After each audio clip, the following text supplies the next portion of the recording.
हमारी संस्कृति, हमारी पहचान। यज्ञ, योग, आयुर्वेद सदा रहे हमारे साथ।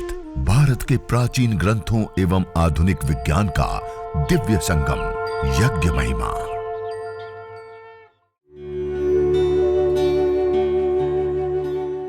भारतीय संस्कृति में यज्ञ, योग एवं आयुर्वेद जैसी अमूल्य विद्याएं हैं, जिसका मूल है वेद। इतिहास की ओर दृष्टि डालें तो भगवान राम, भगवान कृष्ण से लेकर राजा महाराजाओं, ग्रामवासियों व अरण्यवासी ऋषियों की कुटियों तक नित्य व नैमित्तिक यज्ञों का प्रचलन देखने को मिलता है।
विश्वानि देव सवितर्दुरितानि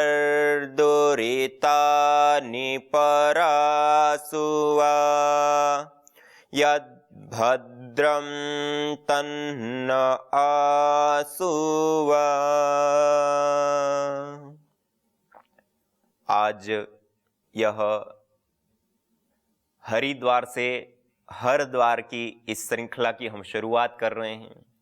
इस महाकुंभ के पावन अवसर पर अभी कुंभ चल रहा है और सभी लोग कुंभ में आ भी नहीं सकते या नहीं आ पाते, तो आज कम से कम हम हरिद्वार से जुड़ते हुए अपने अपने घर में हम सब मिलकर के एक साथ यज्ञ कर रहे हैं। ये भी हम सब लोगों के लिए बहुत बड़ी सौभाग्य की बात है कि हमारी ऋषियों की विधा और विद्या है, उसको हम अपने घर में अपना रहे हैं, कर रहे हैं। और आज यह पहला कार्यक्रम है हरिद्वार से हरद्वार का, और इस कार्यक्रम का एक बहुत बड़ा उद्देश्य है, लक्ष्य है। देखिए, कोई भी वस्तु, और हम जब बचपन में से पढ़ाई करते थे तब से कहानियां भी हमने दादी से, अपने दादा से सुनते थे और पुस्तकों में भी पढ़े कि जब एक लाठी है उसको तोड़ना चाहे तो हम तुरंत तोड़ सकते हैं, दो लाठी को हमें तोड़ना है तो और ज्यादा ताकत लगानी पड़ती है, तीन है तो और ज्यादा ताकत लगानी पड़ती है, लेकिन उसी की जगह पे और ज्यादा हमने कर दी तो अब उसको तोड़ना मुश्किल हो जाता है। क्या हुआ? संगठन, जुड़ाव। वो संगठन और जुड़ाव के कारण उसके अंदर बहुत बड़ी ताकत और एक बहुत बड़ी शक्ति आ जाती है, और उसके कारण सामान्य रूप से उसको तोड़ा नहीं जा सकता। और उसका जो परिणाम होता है, जो संगठन होता है, उसका जो परिणाम होता है वो एक बहुत विराट और बड़ा होता है। और इस विशेष कार्यक्रम का जो प्रयोजन है हरिद्वार से हरद्वार, और आज महाकुंभ के इस पावन अवसर पर इसकी शुरुआत हो रही है कि हर रविवार को हम सभी लोग जो याज्ञिक परिवार हैं, जो याज्ञिक परिवार बन रहे हैं, जो यज्ञ के साथ नए जुड़ रहे हैं या पहले से ही जुड़े हुए, सभी लोग अपने घर में यज्ञ कर रहे हैं। लेकिन आज वो संगठित रूप से ना होने का, एक साथ कभी यज्ञ ना करने के कारण वो इस प्रकार से उभर करके उस प्रकार से लोगों के सामने नहीं आता। और यह कार्यक्रम एक ऐसी अहम भूमिका निभाएगा आने वाले समय में कि पूरे भारतवर्ष में ही नहीं, पूरी दुनिया के लोग इस कार्यक्रम के साथ जुड़ेंगे और एक साथ एक समय में बहुत बड़ी मात्रा में यज्ञ जगह जगह पर, स्थान स्थान पर, गांव गली मोहल्ला शहर से लेकर के देश विदेश में सब जगह पे हुआ करेगा, हर रविवार को सुबह 7 बजे। तो यह जो कार्यक्रम है उसमें जब हम इस प्रकार से जुड़ेंगे, हमें हर रोज यज्ञ तो करना ही है, लेकिन रविवार का एक दिन हम सब साथ में मिलकर यज्ञ करेंगे। और ये खाली हमें यज्ञ तो करना ही है, और साथ में मिलकर यज्ञ करने से एक ऐसी ताकत, एक शक्ति, जैसे मैंने लाठी की उदाहरण देते हुए बताया, हम एक बहुत बड़ा कार्य कर पाएंगे। यज्ञ के प्रसार प्रचार के लिए, यज्ञ की प्रतिष्ठा के लिए, यज्ञ घर घर में अपनाया जाए, यज्ञ को हर कोई अपनाए और उससे स्वास्थ्य लाभ, पर्यावरण का पोषण से लेकर के आध्यात्मिक उन्नति से लेकर के अनेक प्रकार के जो लाभ हैं, उन लाभों को पहुंचाने के लिए हम सब आतुर हैं कि सभी लोग यज्ञ को अपनाएं, सभी लोग संस्कृति के साथ जुड़े। लेकिन वह कार्य उतना तेजी से और उस प्रकार से नहीं हो पा रहा है। लेकिन उस कार्य को संपन्न करने के लिए, उस रूप में ले जाने के लिए, यह यज्ञ, यह हवन, यह अग्निहोत्र के साथ हम जब जुड़े या और लोगों को जोड़ें, तो हम एक संकल्प जरूर करें कि रविवार को एक दिन हम सब साथ में मिल करके यज्ञ करेंगे। और इसका जो प्रचारात्मक रूप से यदि दृष्टिकोण से देखे, प्रचारात्मक दृष्टिकोण से देखे, तो एक इतना बड़ा परिणाम हमें प्राप्त होगा कि जिसकी हमने कभी कल्पना भी नहीं की होगी। तो मैं आप सभी भाई बहनों को जो आज हमारे साथ जुड़े हैं, अभी जुड़ रहे हैं, सभी लोग, सबको मैं नमन करता हूं, वंदन करता हूं, प्रणाम करता हूं। और हमारे पतंजलि योगपीठ से जुड़े हुए हमारे राज्य प्रभारी, जिला प्रभारी, तहसील प्रभारी गण, जो बहुत बड़ी मात्रा में आज दक्षिण भारत से लेकर के, तेलंगाना आदि दक्षिण भारत से लेकर के, गुजरात से लेकर के, महाराष्ट्र से लेकर के, हरियाणा से लेकर के, अलग अलग राज्यों से, अलग अलग जिलों से, अलग अलग तहसीलों से एक सामूहिक रूप से हम सब लोग अलग अलग जगह से जुड़ रहे हैं। मैं आप सभी योग योद्धा, याज्ञिक, साधक भाई बहनों को मैं नमन करता हूं, वंदन करता हूं, प्रणाम करता हूं कि आज आप सब लोग संकल्पित होकर स्वयं भी जुड़े, औरों को भी जोड़ रहे हैं। और हम सब संकल्प ले कि हर रविवार को, यह जो महाकुंभ के समय हरिद्वार से आज हम शुरुआत कर रहे हैं यज्ञ की, हर रविवार को हम सब लोग इस कार्यक्रम के साथ जुड़े, हर रविवार को हम साथ में मिलकर के यज्ञ करें। चाहे हम योग क्लास में हैं तो योग क्लास को ही हम उस रूप में संगठित करें कि रविवार को 7 बजे से हम सब मिलकर के साथ में यज्ञ करें। तो इस प्रकार से धीरे धीरे धीरे यह आज हमें एक छोटा कार्यक्रम दिखाई देगा, आज हम कम मात्रा में लोग जुड़ेंगे, लेकिन आने वाले एक समय में यह कार्यक्रम इतना विराट होगा इसकी किसी ने कल्पना नहीं की हो। और उसका जो परिणाम है, जो मानस चेतना के अंदर यज्ञ की प्रतिष्ठा, यज्ञ की महिमा को पहुंचाने के लिए, घर घर यज्ञ, हर घर यज्ञ के नारे को साकार करने के लिए एक सबसे बड़ी भूमिका निभाने वाला यह कार्यक्रम बनेगा। और उसमें हम सब अपनी आहुति दे, हम सब अपना सहयोग दे, हम सब अपनी ताकत लगाए। और यही एक माध्यम है, जरिया है कि हम इस यज्ञ को घर घर जन जन तक पहुंचा सकते हैं। इसलिए एक दिन ऐसा आए कि आज रविवार को तो हम कुछ लोग जुड़ पा रहे हैं, और एक रविवार के दिन घर घर से लोग जुड़े होंगे, और यह जो यज्ञ रूपी गंगा है, जिस यज्ञ को करके उस यज्ञ रूपी गंगा में स्नान करने से हमारे तन के रोग तो दूर होते ही होते हैं, मन की वेदनाएं, मन की समस्याएं, मन के खेद भी मिटते हैं। लेकिन उसके साथ साथ हमारे जन्म जन्मांतरों से चले आ रहे कर्माशय का वेग है, वह भी रुकता है। इसलिए स्वामी दयानंद सरस्वती जी कहते हैं, अग्निहोत्र से, ये जो आज हम कर रहे हैं देव यज्ञ करते हैं उसको अग्निहोत्र, अग्निहोत्र से वायु एवं वृष्टि जल की शुद्धि होकर वृष्टि द्वारा संसार को सुख प्राप्त होना, अर्थात शुद्ध वायु का श्वास, स्पर्श, खान पान से आरोग्य, बुद्धि, बल, पराक्रम बढ़ के धर्म, अर्थ, काम और मोक्ष की सिद्धि प्राप्त होती है। अतः इसको देव यज्ञ दैनिक अग्निहोत्र कहते हैं और इसको हम सभी को करना होता है। तो हमारे जीवन का जो पुरुषार्थ चतुष्टय है उसको पूर्ण करने का एक सबसे बड़ा साधन, एक सबसे बड़ी उपलब्धि इस यज्ञ हवन अग्निहोत्र में है। और आज जिस समस्याओं से हम जूझ रहे हैं, आज वायु प्रदूषण पूरी दुनिया का सबसे बड़ा प्रॉब्लम, समस्या बनी हुई है। रेडिएशन सबसे बड़ी समस्या है, माइक्रोबायोलॉजिकल प्रदूषण सबसे बड़ी समस्या है। और ये सबसे बड़ी जो समस्याएं हैं और जिसके कारण करीब करीब 3 करोड़ से ज्यादा लोग मौत के घाट उतर जाते हैं। और इस छोटे से यज्ञ को हम स्वयं करें, औरों को कराएं, तो इन सारी समस्याओं का समाधान हो जाता है। इसलिए हम सब लोग मिलकर के इस यज्ञ को जन जन तक पहुंचाने के लिए, घर घर तक पहुंचाने के लिए, यज्ञ को एक अभियान बनाने के लिए हम अपनी सहभागिता निभाएं, अपनी भूमिका निभाएं और वर्तमान की इन सारी समस्याओं से मुक्ति और समाधि से युक्ति का यह सबसे बड़ा साधन है, उसको हम स्वयं अपनाएं, औरों को अपनाने के लिए प्रेरित करें।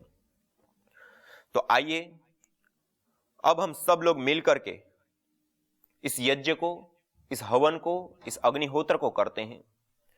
और उसको करने के लिए सबसे पहले हमें कुछ तैयारी की आवश्यकता होती है, कुछ सामान की आवश्यकता होती है। एक ऐसा छोटा सा कोई भी हवन कुंड ले लिया, छोटी सी प्लेट के ऊपर रख लिया। हवन कुंड भी आपके पास नहीं तो एक प्लेट ले लीजिए, थाली ले लीजिए। एक थाली को उल्टा रखिए, उसके ऊपर एक सीधी थाली रखिए। उस थाली के अंदर थोड़े कंकड़ पत्थर ले लीजिए छोटे छोटे, उसको धो लीजिए, उसको रख दीजिए। फिर छोटी छोटी बारीक सी रेत लीजिए, उसको धो लीजिए, उसको रख दीजिए। उसके ऊपर गोमूत्र आदि का थोड़ा छिड़काव कर दीजिए, उसको शुद्ध कर दीजिए, पवित्र कर दीजिए। और उसके ऊपर भी आप समिधाओं का चयन करते हुए यज्ञ कर सकते हैं। दूसरा, एक घर में अपने कलश तो होता ही है, तांबे का एक कलश ले लिया जल सिंचन आदि के लिए। एक आचमन पात्र ले लिया, आचमन करने के लिए एक छोटी सी प्लेट रख ली। अवशिष्ट जल डालने के लिए एक दीपक, दिया रख लिया, जिसमें एक बाती लगा दी, दीपक हमारा तैयार हो गया। एक ऐसा छोटा सा कोई लंबी डंडी वाला श्रुत, आपने घर में ही चम्मच हो, उसको ले लिया। और एक इस प्रकार का कोई भी घी का पात्र ले लिया और एक प्लेट, और उस प्लेट के अंदर थोड़ी सी हवन सामग्री, जड़ी बूटियां जो पतंजलि के सभी स्टोर्स के ऊपर उपलब्ध है। और कुछ नहीं है तो अपने घर के अंदर चावल होते हैं, काले तिल होते हैं, जौ होते हैं, उसी को ले ले। खाली तिल से, काले तिल से आप हवन कर सकते हैं, जौ से को थोड़ा मिला सकते हैं उसके अंदर है तो, नहीं है तो खाली तिल से करिए। चावल अपने घर में तो होते ही होते हैं, तो चावल से भी आप यजन कर सकते हैं। और विशेष अपने घर के अंदर जड़ी बूटियां होती हैं, उसको आप मिला लें, या फिर तैयार भी ये जड़ी बूटी आती है उसको आप रख लें। और एक कपूर की हमें आवश्यकता होती है दीप प्रज्वलन के लिए, तो यह थोड़ा सा कपूर हमने रख लिया। तो ये अत्यंत आवश्यक, ये देव यज्ञ के लिए थोड़ी सी छोटी सी कुछ चीजें होती हैं। तो इतनी चीजें हमने ले ली, इतनी चीजें हमने कर लिया, और अब हम यज्ञ करने के लिए तैयार हैं। इसमें यज्ञ करने से पूर्व समिधा का चयन कैसे करना है। पहले नीचे छोटे छोटे समिधा के टुकड़े डाल दिए। आप देख रहे हैं, हमने अभी एक गाय के गोबर के कंडों से हम कर रहे हैं, काउडन स्टिक से कर रहे हैं, तो उसके छोटे छोटे टुकड़े करके हमने नीचे डाल दिए। फिर 2 समिधाओं को उसके ऊपर ऐसे खड़ा रख दिया, ऐसे ये 2 समिधाएं उसके ऊपर खड़ी रख दी। उसके बाद 2 समिधाओं को उसके ऊपर ऐसे आड़ी रख देते हैं। फिर अग्नाधान करते हैं, उस समय एक समिधा बीच में और 2 समिधा साइड में। अर्थात यह जो हम अग्नाधान करेंगे आदि क्रियाएं करेंगे, उसके लिए विशेष रूप से इस प्रकार से वेदी के अनुसार, आपका हवन कुंड छोटा है बड़ा है, उसके अनुसार समिधाओं को काट लीजिए और रख लीजिए। और समिधा धान के लिए 8 अंगुल, ये इसको कहते हैं 8 अंगुल, 4 4 8, इसे 8 अंगुल की 3 समिधाएं हम रख लेते हैं। और उन 3 समिधाओं को गाय के घी से सिंचित कर लेते हैं। ये जो 3 समिधाएं हैं, उन 3 समिधाओं को गाय के घी से ऐसे सिंचित कर दीजिए अच्छे से। यह समिधा धान जब हम करेंगे, उस समिधा धान में हमें इन समिधाओं का उपयोग लेना है, ऐसे।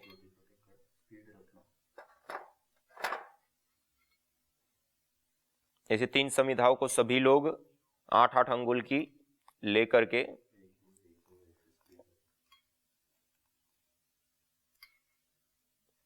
ऐसे घृत से सिंचित कर दिया।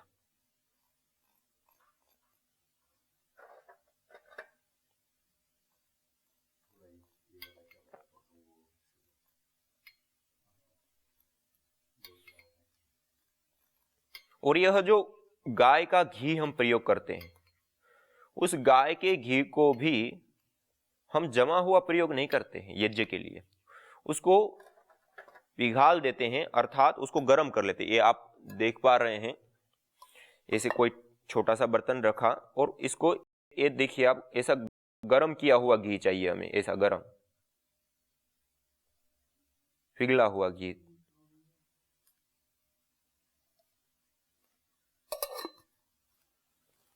और ये जो वेदी के अंदर हमने छोटी छोटी समिधाएं रखी हैं, उन समिधाओं के ऊपर ये हमने थोड़ी सी रुई रख दी, ऐसे थोड़ी सी रुई लेकर के उस रुई को ऐसे रख दिया, और उस रुई के ऊपर इस गाय के घी को थोड़ा सा डाल दीजिए, ऐसे रुई के ऊपर थोड़ा सा गाय का घी डाल दिया।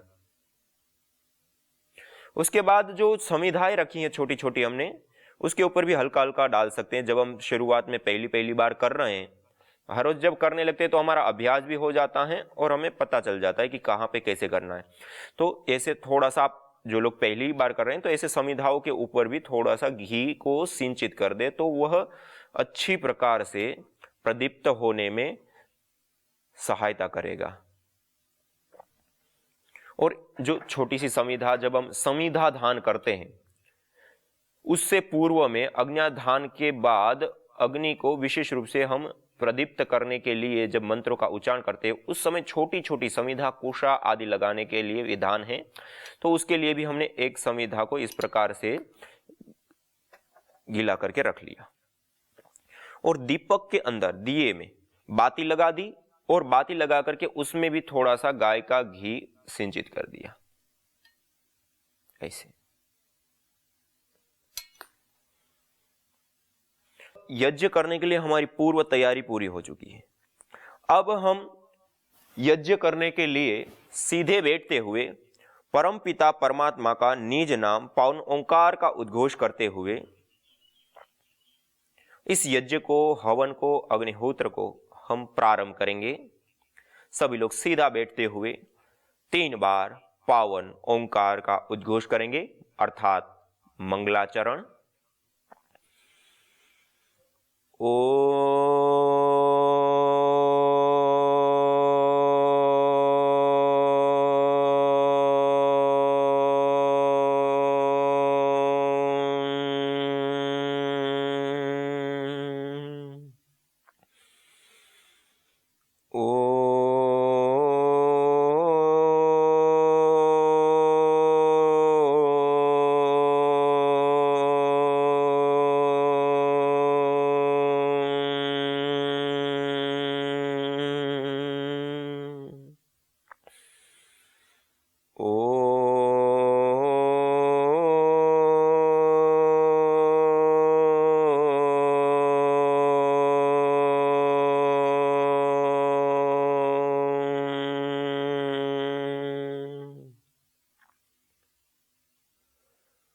इस प्रकार 3 बार पावन ओंकार का उद्घोष कर मंगलाचरण करने के बाद अब हम आचमन करेंगे।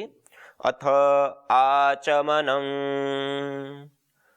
अपने दाएं हाथ की अंजलि में जल लेंगे। इस प्रकार दाएं हाथ की अंजलि में जल लेकर के अब इस जल को नाली नुमा हथेली को बनाते हुए ओष्ठ के साथ लगाते हुए जल का पान करना है, बिना चुस्की लेते हुए। अर्थात जैसे चाय आदि पीते हैं तो आवाज करते हैं, ऐसे नहीं। और ऐसे भी नहीं पीना है, कई लोग ऐसे करते, ऐसे नहीं, यहां से ऐसे। ओम अमृतोपस्तरणमसि स्वाहा।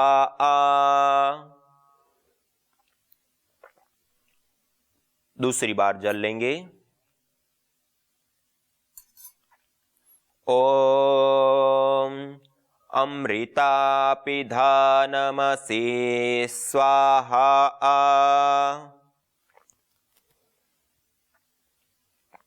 तीसरी बार जल लेंगे। ओम सत्यम यशः श्रीर्मय श्री श्रयताम स्वाहा।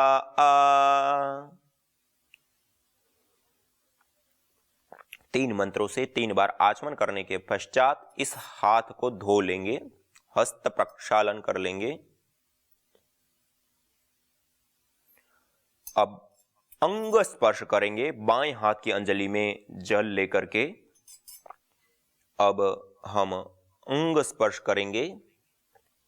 दाएं हाथ की मध्यमा और अनामिका 2 उंगलियों को जल में स्पर्श करते हुए एक एक अंग का स्पर्श करते हुए उसकी पवित्रता के लिए, उसके शुद्धिकरण के लिए हम प्रभु से प्रार्थना करते हुए अंग स्पर्श करेंगे। ओम वांग्म आस्यस्तु। ओम नसोर्मे प्राणो अस्तु। ओम अक्ष्णोर्मे चक्षुरस्तु। ओम कर्णयोर्मे श्रोत्रमस्तु। ओम बाह्वोर्मे बलमस्तु। यज्ञ अस्थमा से लेकर कैंसर जैसे जानलेवा रोगों से बचाने के साथ ही तनाव, अनिद्रा व अवसाद आदि मानसिक रोगों को दूर कर शांति व सौमनस्य प्रदान करता है।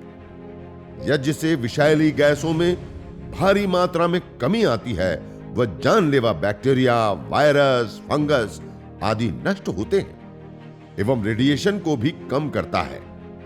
यज्ञ भूमि की उर्वरा शक्ति एवं फसलों में एक्टिव कंपाउंड को बढ़ाता है तथा रोगों की रोकथाम भी करता है। यज्ञ कृषि से उत्पन्न अन्न, फल आदि उत्तम पोषक तत्वों से युक्त एवं स्वादिष्ट होते हैं। यज्ञ उत्तम वर्षा करने वाला तथा जलाशयों का शोधन करने वाला होता है। यज्ञ जड़ एवं चेतन दोनों में सात्विकता का संचार करता है। यज्ञ जहां भौतिक ऐश्वर्य एवं पुण्यों को प्रदान करता है, वहीं आध्यात्मिक जीवन में मानवीय चेतना का उत्कर्ष करके अतिमानस चेतना की ओर अग्रसर करता है। यज्ञ भारतीय संस्कृति की मुकुट मणि है, प्रतीक है, मूल है। मानव जीवन के हर पहलू के साथ यज्ञ जुड़ा हुआ है, चाहे वह संस्कार हो, चाहे पूजा पाठ या फिर पर्व से लेकर हर शुभ अशुभ अवसरों में भी यज्ञ करने की सार्वभौमिक, वैज्ञानिक एवं पंथ निरपेक्ष पावनी परंपरा रही है। आइए हम संकल्प लें, संसार के श्रेष्ठतम कर्म यज्ञ को अपनाएं। पिंड और ब्रह्मांड में संतुलन कायम करने वाले यज्ञ को अपने जीवन का अभिन्न अंग बनाएं एवं प्रकृति मां के प्रति अपने ऋणों को अदा करें। विश्व स्वास्थ्य का एक नारा, यज्ञ से होगा जग उजियारा।